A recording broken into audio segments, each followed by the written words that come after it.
Have you ever wondered what would happen if you deliberately hid your wealth to test someone's love? That's exactly what Daniel Foster did when he married Rachel Thompson 5 years ago. And the results of that test were about to destroy their marriage in the most spectacular way possible. Here's something you need to know before we dive into this story. What you're about to hear involves a $47 million family fortune, a cheating wife who thought she was upgrading, and a revenge so perfectly executed that it became legendary. If that sounds like your kind of story, do yourself a favor and subscribe right now, because I share true stories like this every week. Stories about karma, justice, and people who thought they were smart until reality hit them like a freight train. Ready? Let's talk about Daniel Foster and the test that would change everything. Daniel Foster, 34 years old, grew up in Greenwich, Connecticut, in a family that had accumulated substantial wealth over 3 generations. His grandfather had founded a successful manufacturing company in the 1950s. His father had expanded it into a regional empire. And by the time Daniel was born, the family trust was worth approximately $47 million. Daniel's share, accessible when he turned 30, was roughly $12 million. But Daniel had learned a crucial lesson watching his older sister Elizabeth's marriage implode when her husband's true gold-digging nature emerged after the wedding. He'd watched cousins and family friends navigate relationships where it was impossible to know if they were love for themselves or their bank accounts. So when Daniel met Rachel Thompson at a coffee shop in Brooklyn 6 years ago, he made a decision that would change everything. He would hide his wealth completely. Daniel had moved to New York after college, deliberately choosing to live a middle-class lifestyle despite having millions in trust funds and investments. He got a job as a middle school teacher in Queens, work he genuinely enjoyed and found meaningful, even though the salary was modest. He rented a small one-bedroom apartment in Astoria, drove a 7-year-old Honda Civic, and lived on his teaching salary alone, never touching his trust fund or investment returns. Rachel Thompson was a paralegal at a Manhattan law firm when they met. She was beautiful, charming, and seemed genuine in her affections. Their courtship was filled with affordable date nights, weekend trips to nearby beaches, and conversations about building a life together based on love rather than material things. "I don't need fancy restaurants or expensive gifts," Rachel had told him during their second date. "I just want someone who treats me with respect and works hard for our future." Daniel had believed her completely. They dated for a year before he proposed with a modest engagement ring he'd saved for over 6 months, using only his teaching salary, of course. The wedding was small, held at a local community center with about 60 guests, and their honeymoon was a long weekend in the Catskills. For the first 3 years of their marriage, Daniel maintained his middle-class lifestyle. They lived in his small apartment, took the subway to work, cooked dinner at home most nights, and saved carefully for occasional treats like concert tickets or a nice dinner out. Rachel worked her paralegal job while occasionally complaining about wanting more out of life. But Daniel interpreted this as normal ambition. What he didn't realize was that Rachel's definition of more had nothing to do with personal growth or meaningful experiences. She wanted money, lots of it, and she was growing increasingly resentful that Daniel's teacher salary wasn't providing it. The first real crack in their relationship appeared about 4 years into their marriage. Rachel started making comments about Daniel's career choice. "Don't you ever think about doing something more lucrative?" she asked one evening while scrolling through Instagram photos of her law firm colleague's vacation in Santorini. "I love teaching," Daniel replied honestly. "It's meaningful work. But the salary is terrible. We're never going to have a nice house or take real vacations on a teacher's income. We're building a good life together. That's what matters." Rachel had rolled her eyes, a gesture Daniel noticed but chose to ignore, hoping it was just temporary frustration. The second crack appeared when Rachel started spending more time at work events that seemed to require expensive new outfits she put on their shared credit card. When Daniel questioned the spending, she became defensive.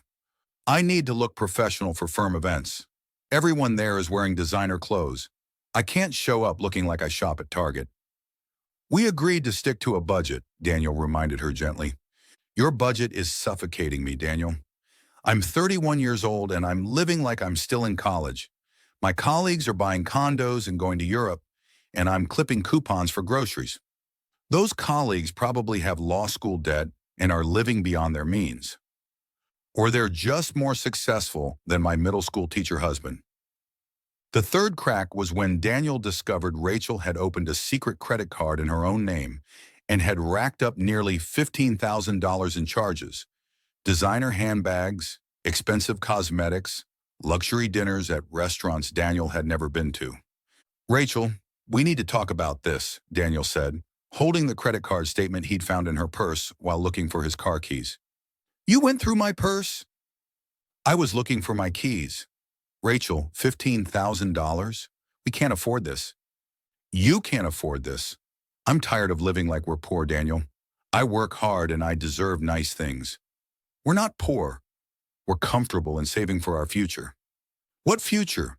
The one where we rent this tiny apartment forever while my friends are buying houses? No thanks." They'd had their first serious fight that night. Daniel had agreed they needed to communicate better about finances, and Rachel had promised to be more responsible. But she'd also said something that stuck with him.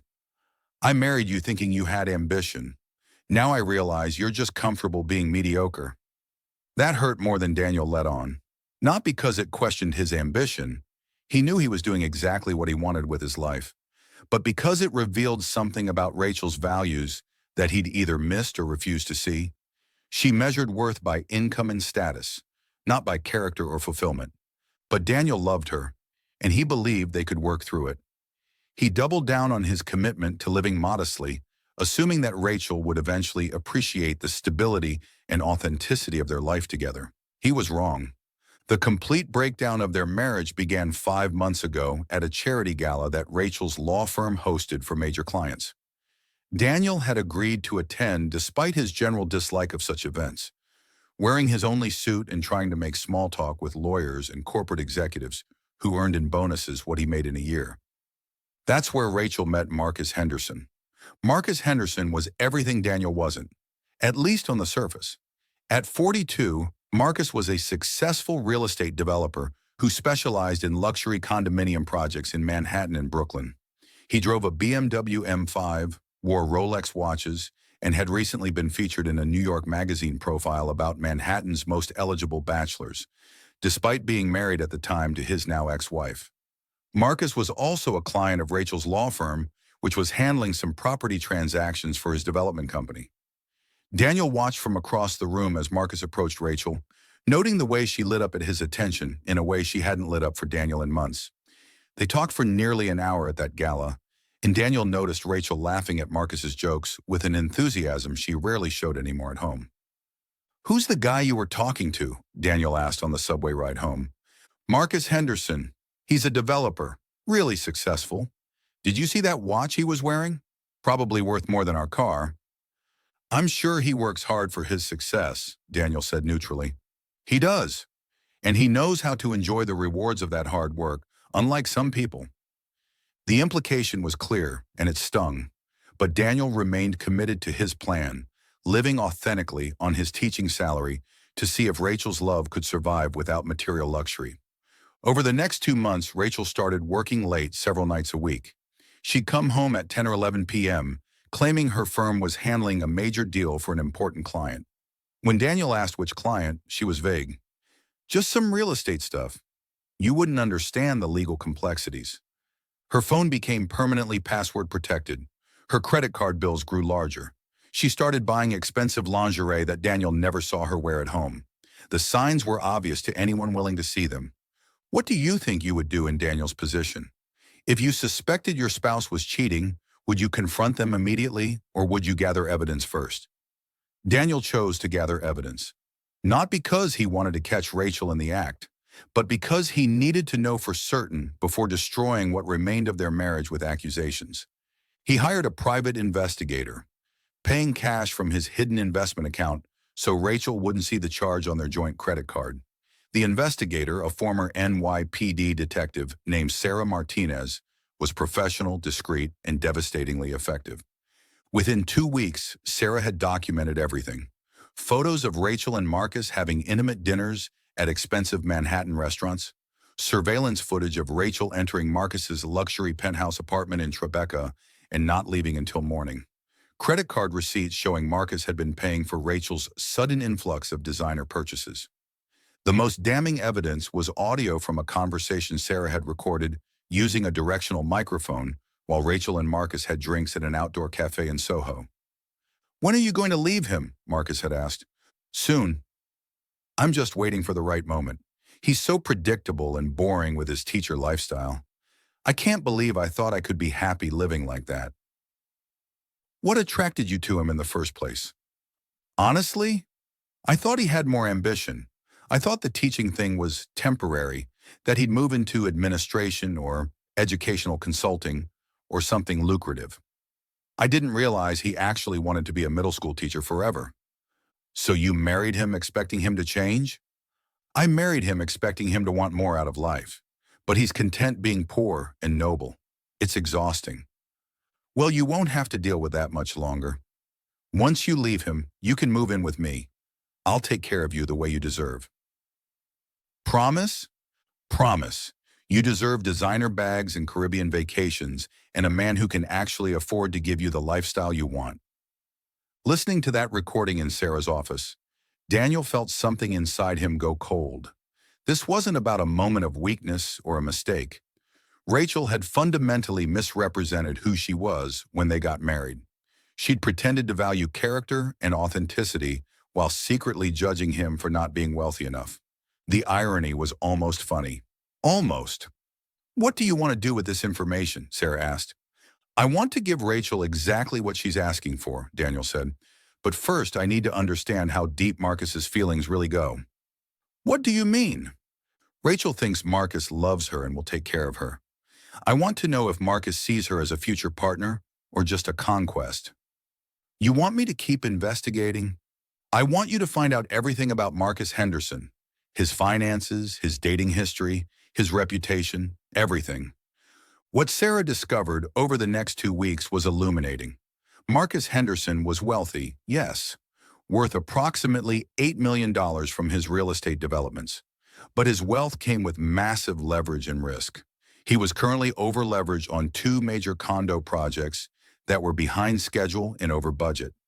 His luxury lifestyle was partially financed by credit and loans against future development profits. More importantly, Marcus had a pattern. This wasn't his first affair with a married woman. Sarah documented at least 3 previous relationships where Marcus had pursued married women, showered them with expensive gifts and attention, and then lost interest once the excitement of the affair wore off. One woman had left her husband for Marcus only to be dumped 6 weeks later. Another had gotten divorced thinking Marcus would marry her, only to discover he'd moved on to someone new. Marcus Henderson wasn't a successful man looking for genuine love. He was a narcissist who enjoyed the ego boost of stealing other men's wives, especially wives he perceived as beneath him economically, who would be impressed by his wealth. Armed with this information, Daniel formulated a plan. He would let Rachel's affair with Marcus play out completely, documenting everything. Then when the moment was right, he would reveal his true financial status and watch as Rachel realized what she destroyed. But first, he needed to ensure Marcus showed his true colors. And for that, Daniel needed to seem even more pathetic and poor than Rachel already thought he was. Over the next month, Daniel deliberately made their financial situation appear worse. He told Rachel he was thinking about taking a second job as a night tutor because their budget was tight. He suggested they cut back on date nights to save money. He acted anxious and stressed about their finances, even though his investment portfolio was performing better than ever, and his trust fund was growing steadily. Rachel's contempt grew proportionally with Daniel's supposed financial struggles. Her affair with Marcus intensified. She barely bothered hiding it anymore, coming home at midnight or not at all, claiming she was staying at her friend Jessica's apartment after late work sessions. The breaking point came on a Tuesday evening in late March. Daniel was grading papers at their kitchen table when Rachel walked in, her expression determined and cold. "We need to talk," she said. "Okay," Daniel replied, setting down his red pen. "I'm not happy, Daniel. I haven't been happy for a long time. I know things have been strained between us, but we can work on it. Maybe we should try couples therapy. I don't want couples therapy. I want a divorce. The words hung in the air. Even though Daniel had known this was coming, had evidence of the affair that had been leading to this moment, hearing it stated so bluntly still hurt. Can I ask why? Rachel's expression shifted from cold to something resembling pity. Daniel, you're a good person.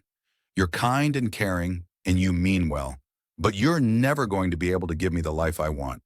I need more than what a teacher's salary can provide. Marriage isn't supposed to be about money, says the person who's never had any, Rachel interrupted. Look, I've met someone who can offer me the lifestyle I deserve. Someone who values success and isn't content living paycheck to paycheck. Marcus Henderson. Rachel's eyes widened slightly. How did you? You're not as subtle as you think you are, Rachel. The late nights, the expensive purchases, the way you light up when you talk about your important real estate client. So you knew and you just let it happen? I wanted to see how far you'd go. I wanted to know if the woman I married was real or if she was just playing a role until someone richer came along. Rachel's pity shifted to defensive anger. Don't make me the villain here, Daniel. You're the one who trapped me in this lower middle-class life with your lack of ambition. I could have married someone successful, someone with prospects. Instead, I married a teacher who's content being mediocre. I'm content being authentic, Daniel corrected. There's a difference. Well, your authenticity can't buy me a house in Manhattan or take me on vacations to Europe. Marcus can, so I'm leaving you for him. Does Marcus know you're married? He knows. He doesn't care. He says that once I'm divorced, we can be together properly. He wants to take care of me. And you believe that? Why wouldn't I? Unlike you, Marcus is a real man who knows how to provide for his woman. Daniel could have revealed everything right there. The trust fund, the investments, the fact that he was worth more than 10 times what Marcus Henderson claimed to be worth. But he held back. Rachel needed to learn this lesson the hard way. Okay, Daniel said simply. Okay? Okay, you want a divorce.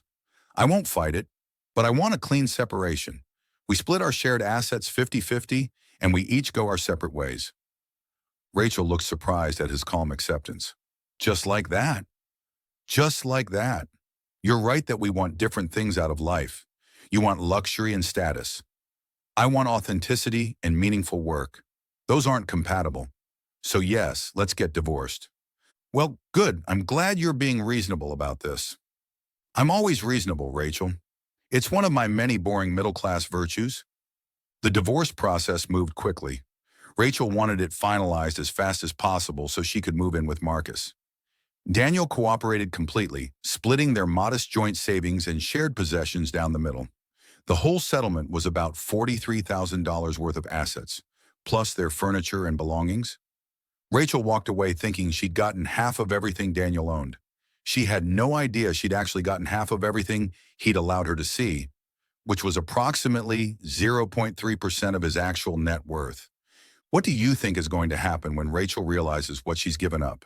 How would you feel if you were in Daniel's position, watching your gold digger ex-wife celebrate leaving you for another man? The divorce was finalized in early June. Rachel moved out of their Astoria apartment and into Marcus's Tribeca penthouse within a week.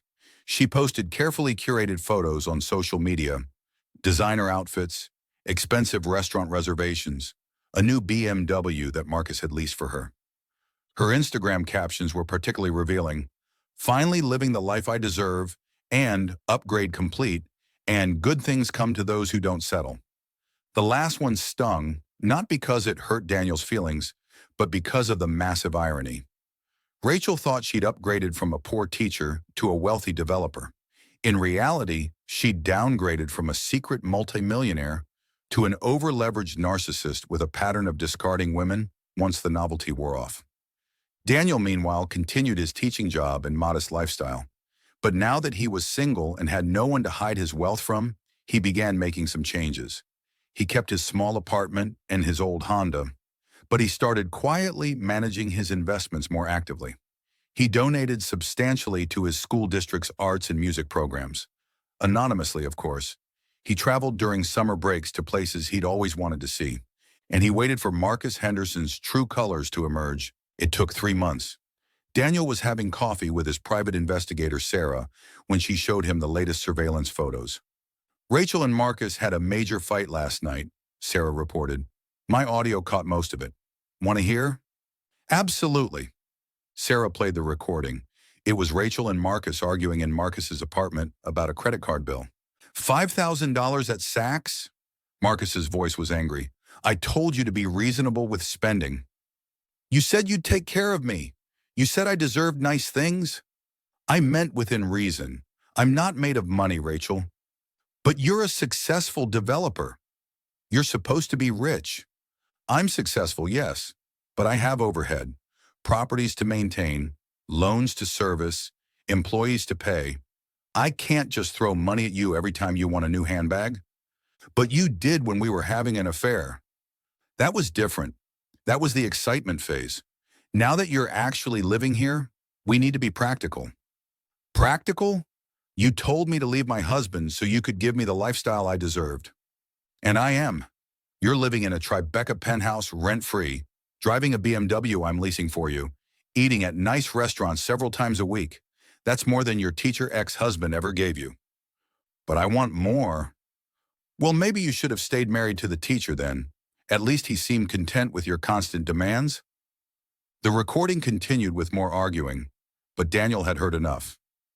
Marcus was already tired of Rachel's materialism, the same materialism he'd encouraged during their affair to lure her away from her marriage. Classic, Sarah said. The narcissist love bombs during the chase, then gets annoyed with the same behavior once the target is caught. How much longer until Marcus moves on to someone new? Based on his pattern? I'd give it another month or two. He's already been showing interest in another married woman at his gym. Daniel allowed himself a smile. Rachel had destroyed a marriage to a secretly wealthy man who genuinely loved her, all to chase a less wealthy man who saw her as a temporary conquest. The karma was poetic, but the best part was still to come. 4 months after the divorce, Daniel received a frantic call from Rachel. He almost didn't answer, but curiosity got the better of him. Daniel? It's me. Rachel, what can I do for you? I made a mistake, a huge mistake. What kind of mistake? Marcus and I broke up. He wasn't who I thought he was. He got bored with me and moved on to someone else, and now I don't have anywhere to go. What about your job? I quit when Marcus said he'd support me. I thought we were building a life together. Daniel felt a mixture of satisfaction and pity. The satisfaction won. So let me understand this correctly. You left me because I was too poor. You moved in with Marcus because he was wealthy. And now Marcus has left you and you have no job, no home, and no husband. Please don't rub it in. I'm not rubbing anything in, Rachel. I'm just trying to understand your situation. I know I hurt you. I know I made terrible choices. But I'm desperate, Daniel. I have nowhere to go and no money. Can you help me? Help you how? Let me move back in. Just temporarily, until I can find a new job and get back on my feet. Rachel, we're divorced. You made it very clear that my lifestyle wasn't good enough for you. Why would you want to come back to that? Because I was wrong. I was stupid and materialistic, and I threw away a good marriage for someone who turned out to be using me. I see that now. Do you? Or do you just see that Marcus wasn't as wealthy as you thought, so now you want to come back to your backup option? Silence on the other end of the line. That's what I thought, Daniel said. Rachel, I can't help you. Not because I'm heartless, but because helping you would be enabling the same pattern of behavior that destroyed our marriage. You need to face the consequences of your choices. So you're just going to let me be homeless? You're not going to be homeless. You'll do what millions of Americans do every day. You'll find a job, you'll find a modest apartment, you'll rebuild your life based on your actual earning power, rather than relying on men to support you. I can't believe you're being so cruel. I'm not being cruel, Rachel. I'm being honest. You wanted a lifestyle upgrade. You got it. It didn't work out. Now you need to build a real, sustainable life based on your own abilities, not someone else's bank account. Fine. I shouldn't have called. Enjoy your sad little teacher life, Daniel. She hung up before he could respond. Not that he would have. Rachel still didn't understand that her definition of success was fundamentally broken. 6 months after the divorce was finalized, Daniel made a decision. He was tired of hiding his wealth, not because he wanted to show off, but because he wanted to use his resources to do meaningful work. He established the Foster Educational Foundation, a charitable organization dedicated to funding arts and music programs in underfunded public schools. The announcement made local news. Local teacher establishes multi-million-dollar educational foundation, read the headline in the Queen's Chronicle. The article detailed Daniel's family wealth and his decision to live modestly while teaching before using his resources for charitable purposes. One of Rachel's former colleagues at the law firm forwarded her the article. Rachel saw the headline and couldn't believe it. She called Daniel immediately. "You were rich this whole time?" "Hello, Rachel. Yes, I was. I am. My family has substantial wealth." "And you never told me?" "I was testing whether you loved me for who I was or for what I could provide materially." "You failed that test spectacularly. You let me divorce you thinking you were poor? That's insane. No more insane than marrying someone while secretly judging them for not being wealthy enough, then cheating on them with someone richer. I could have stayed with you." "We could have been happy." "Could we, Rachel, even if I'd revealed my wealth after we were married? What then? You would have been happy for a while, but your fundamental character flaw remains. You measure worth by material possessions and status. That doesn't change just because the bank account gets bigger." "So this was all a test? Our entire marriage?" "No, our marriage was real. I loved you authentically. The test was whether you could love someone without knowing their financial status. You couldn't. That's not my failure, Rachel. It's yours." "This is so fucked up, Daniel." "You know what's fucked up? I would have given you access to all of it. The trust fund, the investments, everything. If you just loved me for who I was. But you couldn't even do that. You needed designer bags and luxury vacations more than you needed genuine partnership. So what now? You're going to flaunt your wealth while I struggle? No, I'm going to use my wealth to fund educational programs for kids who need them. That's what it was always meant for. Not luxury purchases or status symbols, but making a real difference. And you're going to build whatever life you choose to build based on your own values and effort." "I hate you." "You don't hate me, Rachel. You hate that you made the wrong choice. There's a difference." Daniel ended the call. It was the last conversation he would ever have with his ex-wife. 2 years after the divorce, Daniel was browsing Facebook when a mutual friend's post caught his attention. It was a photo from Rachel's wedding, her third marriage apparently. She'd married an accountant from New Jersey who looked kind and genuine in the photos. The caption read, "Sometimes you have to lose everything to understand what really matters. Finally found someone who values authenticity over appearances." Daniel smiled. Maybe Rachel had finally learned the lesson, or maybe she'd just gotten better at pretending. Either way, it was no longer his problem. As for Daniel, he continued teaching, continued funding educational programs, and eventually met someone new, a fellow teacher named Lisa, who shared his values and never once asked about his bank account. When he eventually told her about his family wealth a year into their relationship, her response was perfect. "That's nice. But what matters is that you're a good person who uses your advantages to help others. The money is just a tool, not an identity." They got married in a small ceremony at the same community center where Daniel had married Rachel. The difference was that this time, Daniel knew his partner loved him for who he was, not what he could provide. And Marcus Henderson, his over-leveraged development projects eventually collapsed during a real estate downturn. He declared bankruptcy and was last heard from working as a property manager in New Jersey, his luxury lifestyle completely gone. The lesson of this story isn't that money doesn't matter or that material comfort is wrong to desire. The lesson is that genuine love can't be measured in designer bags and luxury vacations. When you marry someone for their potential earning power rather than their actual character, you're gambling on variables you can't control. Rachel had rolled the dice on Marcus's wealth and lost everything, including the secretly wealthy husband who would have shared everything with her if she'd just been authentic. Daniel had rolled the dice on Rachel's character and discovered what he needed to know. Sometimes the most valuable thing you can own is the wisdom to recognize when someone doesn't deserve access to your life. In the end, money can't buy loyalty, but apparently the lack of money can reveal character, or the lack thereof. And sometimes the person you think is too poor is actually too rich for you in every way that matters.